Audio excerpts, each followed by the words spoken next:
Marijuana is legal and is not even classified as a drug in North Korea. North Korea is known to be one of the most conservative countries with very rigid laws. That is what makes the fact that marijuana is legalized all the more surprising. The so-called leaf tobacco is not considered a drug at all, and it grows freely in the country. The plant can often be seen growing alongside roads. Smoking marijuana is considered normal, and catching the scent while walking through town is quite usual. It is also known to be particularly popular amongst young soldiers in the North Korean military.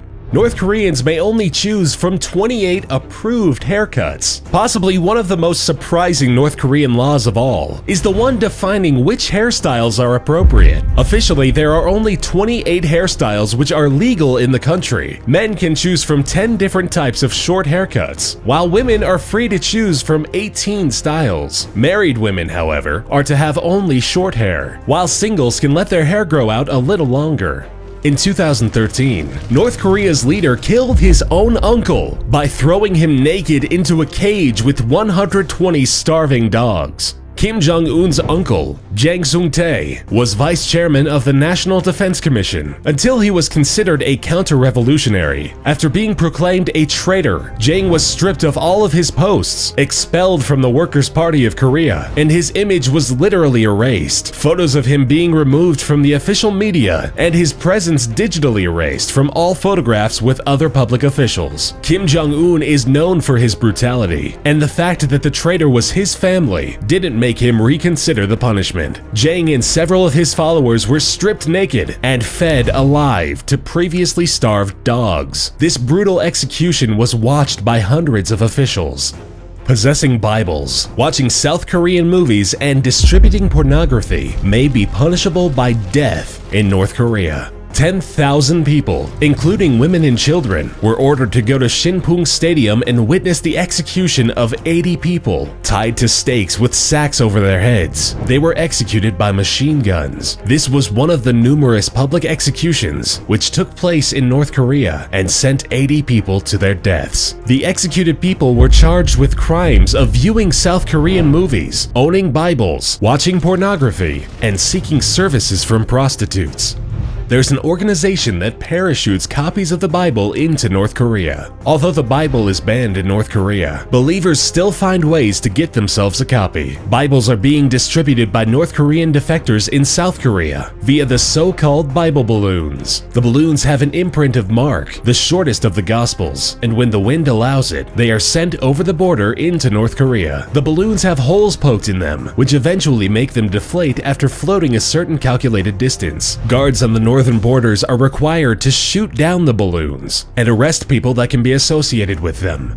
A North Korean defector has parachuted DVDs of The Interview into the country. The recent comedy starring James Franco and Seth Rogen is a very open parody of North Korea, especially mocking dictator Kim Jong-un. Not surprisingly, the movie has been effectively banned in North Korea, and viewing it is considered breaking the law. Park Sung-hak, an activist in South Korea, has said that he considers it important for the people to view the movie, as it would contribute to the breaking of the myth and cult of Kim Jong-un. He has launched balloons carrying copies of the movie in an attempt to deliver 10,000 DVDs to the people of North Korea. North Korea holds elections every 5 years in which the ballots list only one candidate. Although under a dictatorship, the official name of North Korea is the Democratic People's Republic of Korea. In order to keep up with the illusion the name offers, the country organizes 5-year elections. Unfortunately, the elections offer just one candidate. The position of the leader is hereditary, but official elections are conducted, offering the hereditary leader as the only candidate. Voting is considered mandatory.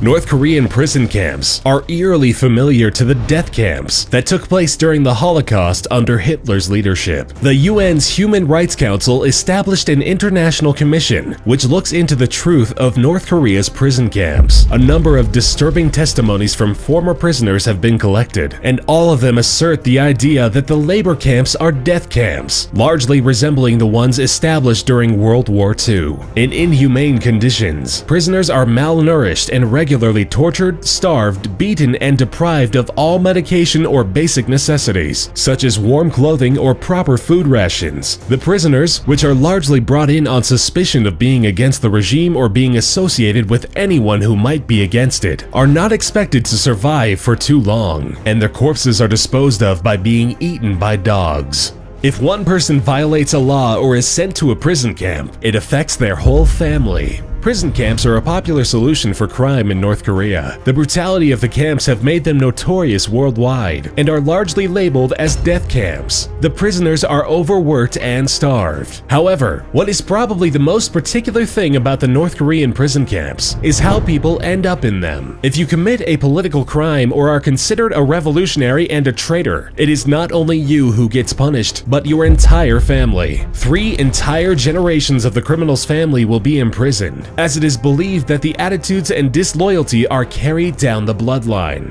In the 1950s, North Korea built Kijong-dong, a nice city visible from the border, to encourage South Koreans to come over. It's actually a ghost town. For the purpose of keeping up appearances, North Korea ordered the creation of Kijong-dong. Kijong-dong is an uninhabited village in North Korea, built to look quite marvelous when viewed from the border, with the blue roofs of the buildings being the most prominent visual marker. The village looks prosperous, but in reality, it's empty, being a tool for the 1950s propaganda. The purpose is the encouragement of South Korean defection. Furthermore, the intention was that of creating an image of prosperity and happiness, trying to advertise that the people of North Korea are living with high living standards and in abundance.